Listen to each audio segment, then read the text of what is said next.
He's going.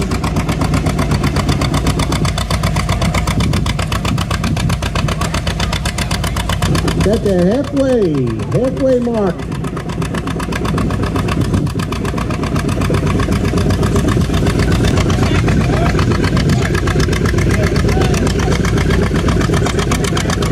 Kind of makes it look a little on the easy side. As we make more weight, it gets tougher and tougher.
Little nighttime crank up of the supposedly 20 horse Evans.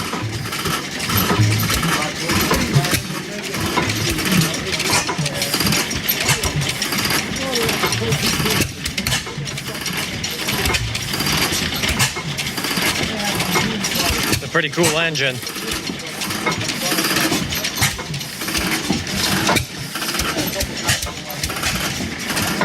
Can you actually see the chain lubricators working? Yeah. That's too dark. Put a light on. Oh, look at that. This thing's got chain lubrication for the main bearing. How cool is that? Super cool. That's a big engine. Woo! Yeah!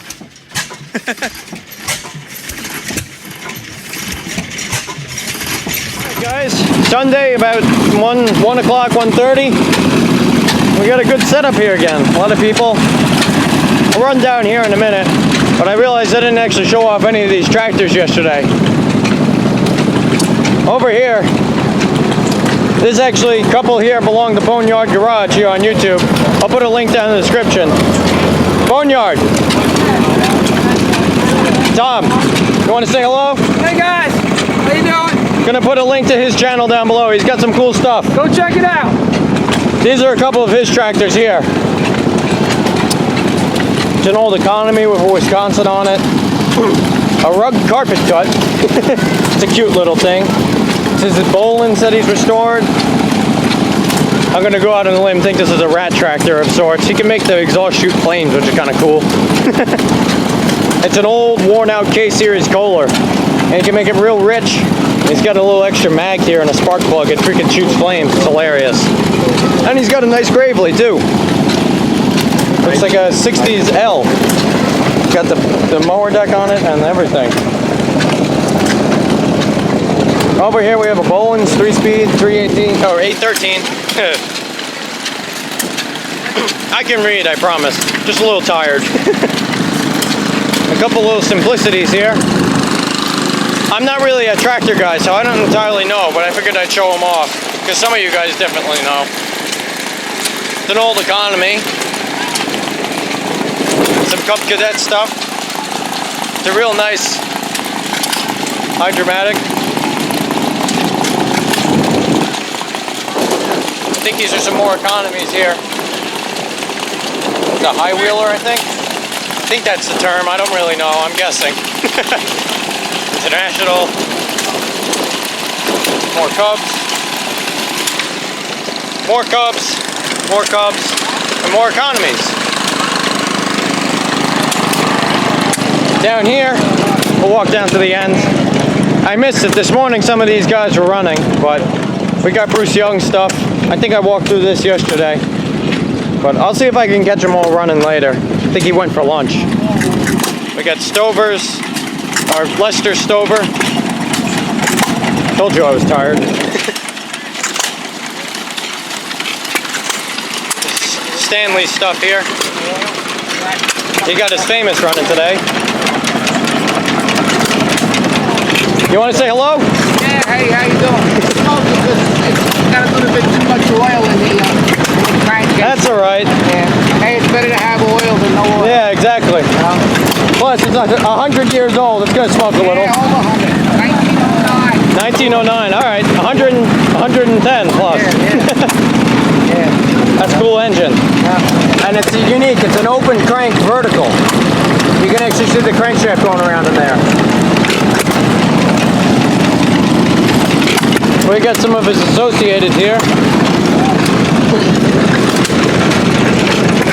It's a Busy Boy. Made by Associated.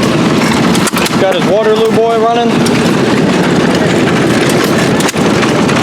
That's a nice running engine there. And we got the other Associated. Over here we got some Maytags. Looks like we're troubleshooting a little bit of spark issues there. The 7T2 is running nice. Got the Fairbanks running nice. Making some ice cream. Definitely going to get me some of that later. The little tiny Ideal is running. Got all the Briggs engines running, the big ZZ. These belong to my buddy John. Got the Model A, the Special a commercial one. I always forget what the model is.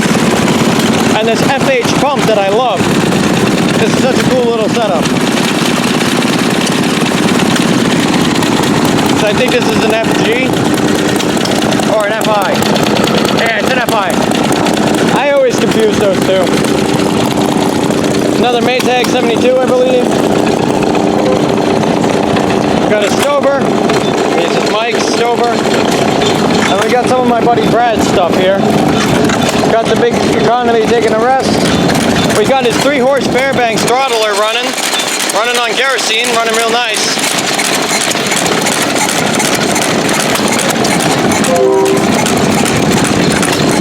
It's a nice running engine there. I'm driving his Gould's water pump. Got his Stover. We actually had that running today. We know what the issue with it is, so that's good. And we got his Taylor vacuum engine running here. Running the pump. These are really cool engines. I think he's got his oiler set a little fast though. There's quite a bit in there, but that's alright. This engine actually has 2 separate pistons. One of them would run the vacuum pump here. And you can see it's pushing a lot of air. You can feel that a good 6 feet away. It's pretty cool. And we got the little Cushman running. It's a cute little engine. I'll get some video of these other guys running a little later today. I'll make sure he fires them up for you guys. Over here, careful there, tripping on the hose. We have the Hit and Miss Briggs Model 9 actually running a blower. It's actually working today. I've never actually done this before, but Brad talked me into it. Moving a lot of air. I might point this at my seat. You can hear it sitting a lot more often now. We got the usual going here. The Briggs Model B is running this pump. 5S is running the pole water systems. It's looking a little wimpy though. I'm gonna have to take a look at that. Could be running better than that. And the NPR 6 just ran out of gas. Got the little 1936 Briggs Model H running the fan. And we got the Witty running nice and slow. I had this thing running so slow yesterday, you could see the crankshaft pause. I'll throw a clip of it in here.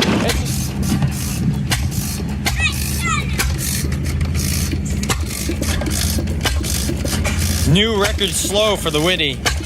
You could see that crankshaft pause. It looks faster on camera, but that thing freaking pauses for a good length there. I mean, look at the cam gears.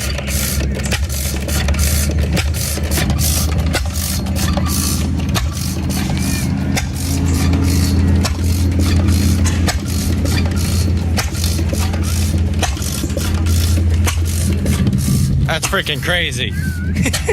And this is cold too. I didn't warm that up at all.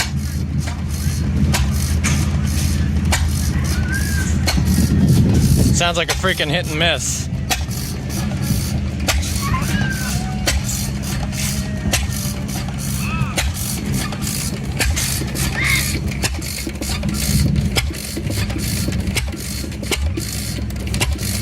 There you go, now you can see it pausing.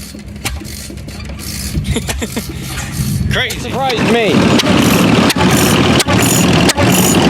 Well, we got a nice exhaust note out of that. The ideal is having coil or condenser issues, and I can't get the crank off. I mean, the flywheel off the crank, so that one's taking a rest. And we got the truck. So yeah, that's the setup. And it looks like the parade of power is about to start too, so I'll definitely make sure to get a little bit of this going. Here's Boneyard and his rat rod shooting some flames. There we go. Woo! Nice.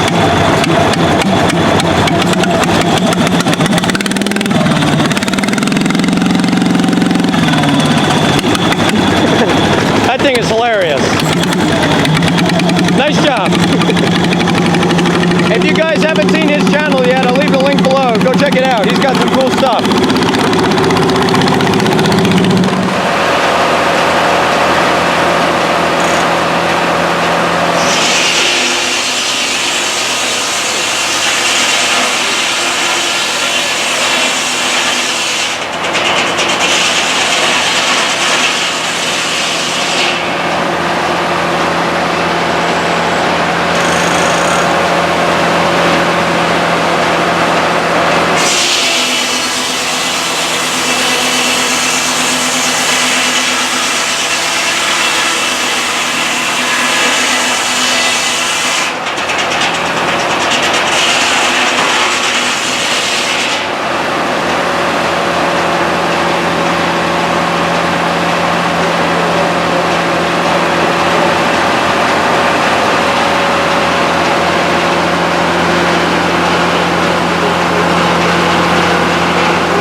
One hell of a saw blade.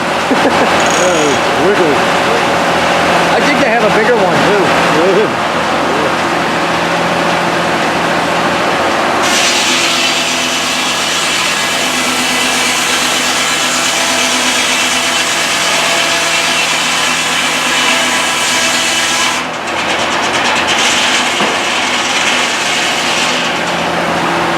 More additions to the trucks here today. Figured I'd get a little video. This here is a really nice Chevy. Let's see. It's a 1955 Chevy 3200 pickup. Step side. This thing's beautiful. Again, looks like a 3 on the tree. That's a really nice looking truck. I love these Chevys and some of the other pickups from the 50s where the cab is kind of tilted forward like that. And they kind of just, they lean forward a little bit, it almost looks like. I just love that. It's got Chevy hubcaps on it and everything. This thing's in nice shape.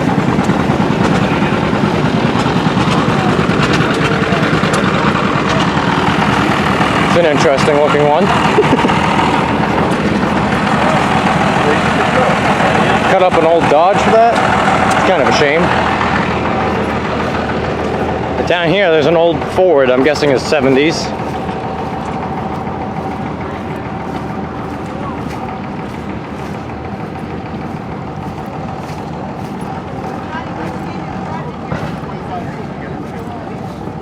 I think I showed this one yesterday. Yeah, I did. Here is, yeah, it's a 78 Ford F-150. It's a nice looking truck. It's got the original hubcaps. It's a long 8-foot bed, which is nice to see. And it's an automatic. I don't know how much you guys are going to be able to see with the glare. That looks like a nice truck. In case you want to see something bigger, there you go. It's a little bit bigger for you. A couple of these other big ones. That's a kind of cool looking one, looks a little older. I don't know much about these big ones though. Figured I would just show them anyways. But I definitely wanted to grab that Chevy and the Ford there. And I'm a little pissed that there was a real Dodge Power Wagon pickup truck, like 1941 World War II truck that was here earlier that I missed, but oh well. But anyways, let's get back to some more engine tractor content here. Well guys, we're in here with the Blacksmith shop with Ron. I realized I've never actually showed this on video before, but he makes all sorts of cool stuff like this. He's doing a little work right now, so I figured I'd get a little video of it. But stuff like this was made out of an old rasp. So you got that texture there. It's pretty cool. It's pretty impressive. But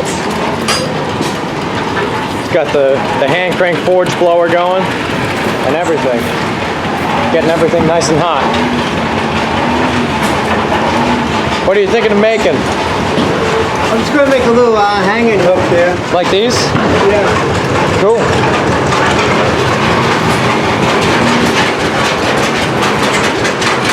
Got an old John Deere tractor going by there.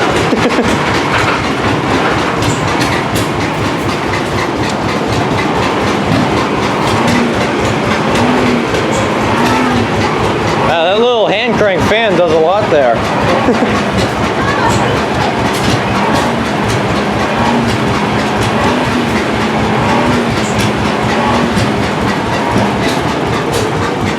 I'm gonna back up here.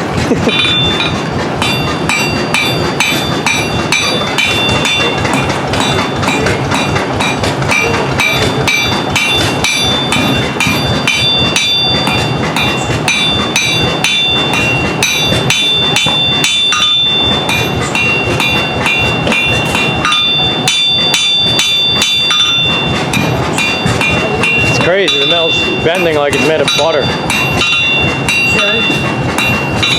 want to bring it to a taper. Yeah.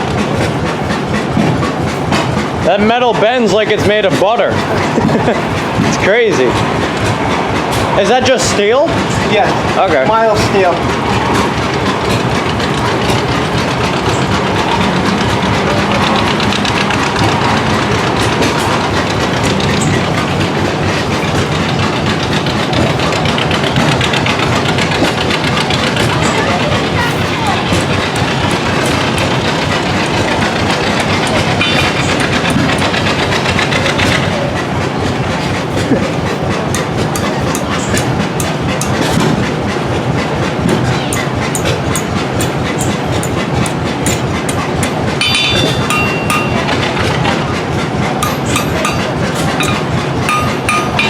Got a little twist in it. Yeah. That is really cool. You would never guess how much precision you can get out of a big hammer like that. That's pretty neat.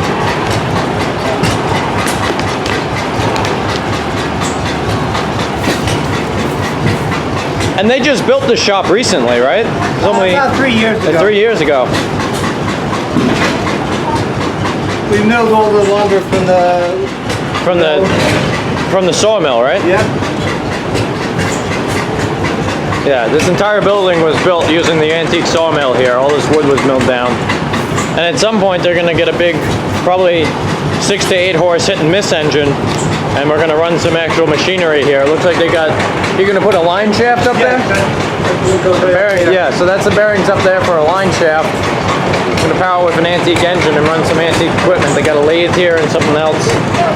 It should be a really, really cool little exhibit.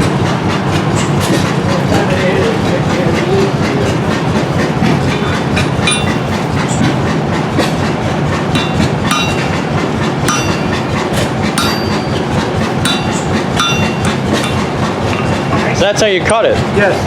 Huh. That's pretty unique.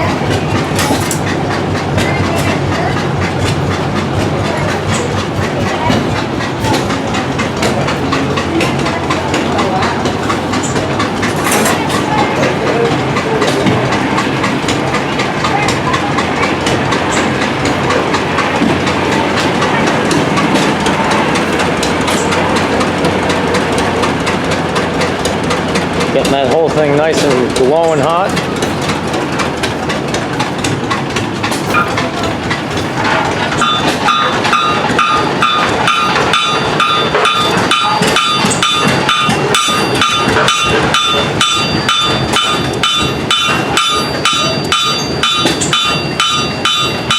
It's flattening out the end for this little hole here.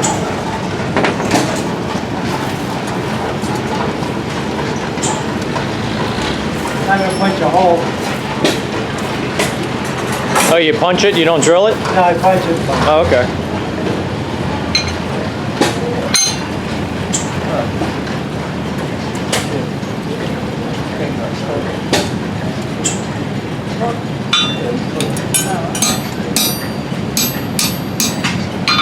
There you go.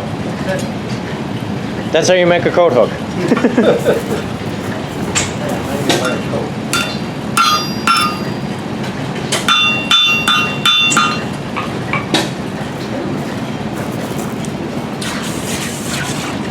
That changes the metallurgy a little bit, right? When you do that? Well, it's not with the mild steel so Oh, no? much. Okay. It's not high carbon, Oh, okay. Gotcha. you know. So I'll just straighten it out a little bit, and that's basically it. That is really cool. That took you all of like 5-6 minutes to make, too. Yeah. That's really cool. Thanks for doing that. Really impressive.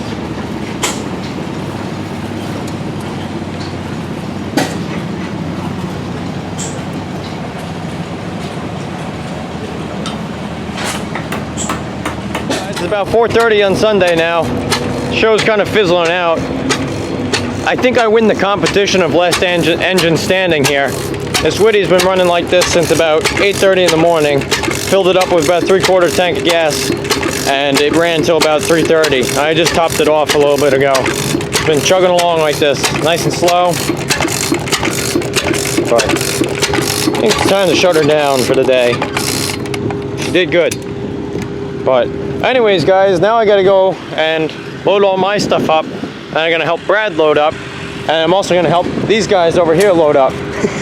Get everything back in the barn. So I'm gonna be here for a few more hours. And if anything interesting happens, I'll turn the camera on. But until then, seems like the show's kind of wrapping up for now. So I'll check in with you guys in a little bit. Well, guys, it's about 6:30 on Sunday here, and I am beat. I am so shot. So tired. I'm running on probably only a couple hours of sleep. We stayed up late last night, you know, talking and hanging out and whatnot, so I'm pretty tired. I've been running around all weekend, really since Friday night. I just loaded all this stuff up into the truck here, so that's good. Then ended up needing the plate. There wasn't a whole heck of a lot at the auction. I wasn't sure what I'd come home with, so the only thing I came home with is this old fan. And over here, got a chainsaw for $1. It's an older chainsaw. I figured, what the hell, I might as well flip it for that money. And these two things, an old drill and an old electric impact gun, which I'm actually kind of excited to see if that works, because that would be pretty neat. But yeah, show's pretty much over at this point. I'm just going to get Steve to help me measure up a little engine here, give you guys a little sneak peek. Although, from that view, it probably looks like any old Briggs & Stratton with a gear reduction on it, but that's a kind of special one. There'll be a video in due time when I get it all up and running, but I need to measure up the crank and the bore, make sure they're all right before I sink the money into getting parts for it. But yeah, the show was awesome this weekend. We got a lot of people out here. We got a lot of engines going, a lot of tractors, and a lot of spectators, so that's good, because we kind of needed that. But yeah, it was an awesome show. In terms of my stuff, it all ran pretty well. I'm having some spark plug issues, I think, with the Model H and the Model B. They both like to just die out randomly, and then I'll clean the spark plug and I can get them to run again sometimes, and it's just iffy, so I might have to buy some new plugs for them. Also, this Model H is really chugging out a lot of smoke, blue smoke. It's burning a lot of oil. I think in like half the day of running with that fan, it freaking ate up all its oil. So I gotta pull the top end out of this again, and the piston out, and everything, and check that. I have a feeling that I didn't realize it was chugging out so much oil, and I probably ran it with not enough oil, and I probably toasted the rings a little bit, but we shall see. Hopefully it's not too bad, but that's a little annoying. I'll have to take a look at that one. The Ideal actually was giving me spark issues also. That seems to be the common theme here. I gotta pull the flywheel off that. I couldn't get it off at the show here, so I gotta bring it home and use a puller. I think we might be fighting a condenser here. The spark's really weak, but I'll clean and gap the points, put a condenser in it, and we'll see. If not, then it's the coil, and I'll have to source a new one of those. I think it's the identical to the ones the Maytag 92s use, so hopefully it's not too bad. But man, that freaking thing hates this place. Every time before the show I'll have it running beautiful, I bring it here, it doesn't run. But yeah, I should probably put rings in my Model 5S too. That was like one of the earliest engines I did, and I didn't really care about rings back then. But it chugs out a decent amount of smoke too, so I should probably ring it, but what the hell. Lots of little projects. The Whitty ran great, so I'm happy with that, and so did the Hit and Miss. And you know, these three ran great also. But yeah, that, and I have to redo my grinder because we had a little accident today. I wasn't originally going to put this in the video, but I figured I might as well share it.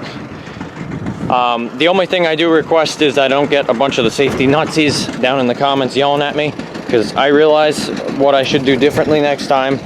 But notice how there's a wheel missing? Well, I was firing this thing up because I was going to make some sparks with the lawnmower blades and whatnot, and I was playing with it, and I was just about to turn the speed down a little bit and let it just idle, and I heard boom, boom, and I was probably, my face was probably where the spark plug on that Model H is, but like a foot higher. That freaking wheel exploded, and it hit the engine. It screwed up my gas tank in the engine a little bit. It shot a piece over into the field and landed about 2 inches away from Boneyard Garage's really nice pimped out lawnmower. There was a piece over there, and a freaking chunk of that stupid wheel went 300 feet that way, past that blue truck, went over a little kid's head, dug itself into the ground between two people that were standing 2 feet away, and freaking bounced and landed at the tire of a Jeep. And I tell you, I've been scared before in my life, and I've been shaken before in my life, but nothing quite like that, because I could have been seriously injured, and so could have a heck of a lot of other people. How the hell we got this close to disaster like 6 times, or 6 different ways in about 2 minutes, I don't know, but I'm considering myself extremely lucky that that happened the way it did, and nothing bad happened. So, what I'm going to do from now on is, this entire thing's going to get redesigned. I'm going to bend up some 1/4-inch plates in a nice circle, make some guards. I'm going to get 2 brand new wheels, because these are pretty old, and that's probably why it let go. I wasn't spinning it that fast either. I don't think I was spinning those at 3,600 RPM. I was spinning it at like 2,000 max, because it was really lugging that engine down. You figure an electric motor is 1750, so I really wasn't spinning it that fast.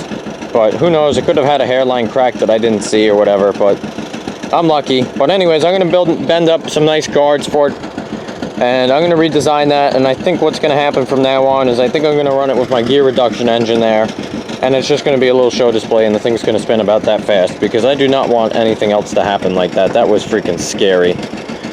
But it could have been a lot worse, so I'm considering myself extremely lucky, and I'm going to be a little more careful going forward. And I think everybody kind of had a little wake-up call that, hey, these things are antique, and they're spinning and exploding and everything.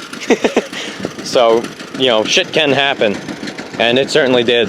So, that's why if you have an engine that's got a warped flywheel, don't run it. Get it fixed. My one ideal hit and miss, which you guys haven't seen yet, the flywheel wobbles.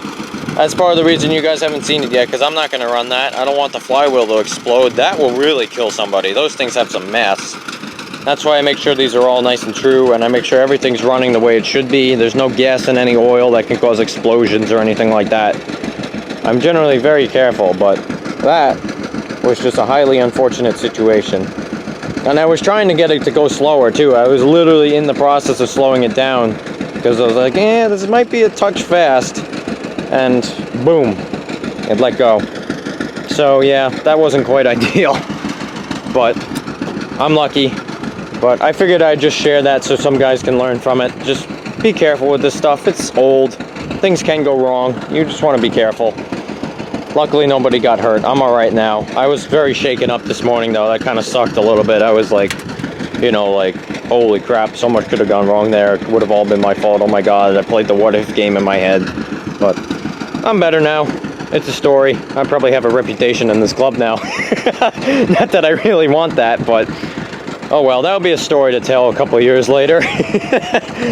But anyways, guys, I think I'm gonna go over, get Steve to help me with this engine, and I'm gonna end up picking some dinner up on the ride home, and I'm gonna head home and probably pass out. Well, anyways, guys, hopefully you guys enjoyed this video as much as I enjoyed the weekend. I really did have a blast, so hopefully this video comes out pretty good. Oh, there goes Gene Shepard and his John Deere there.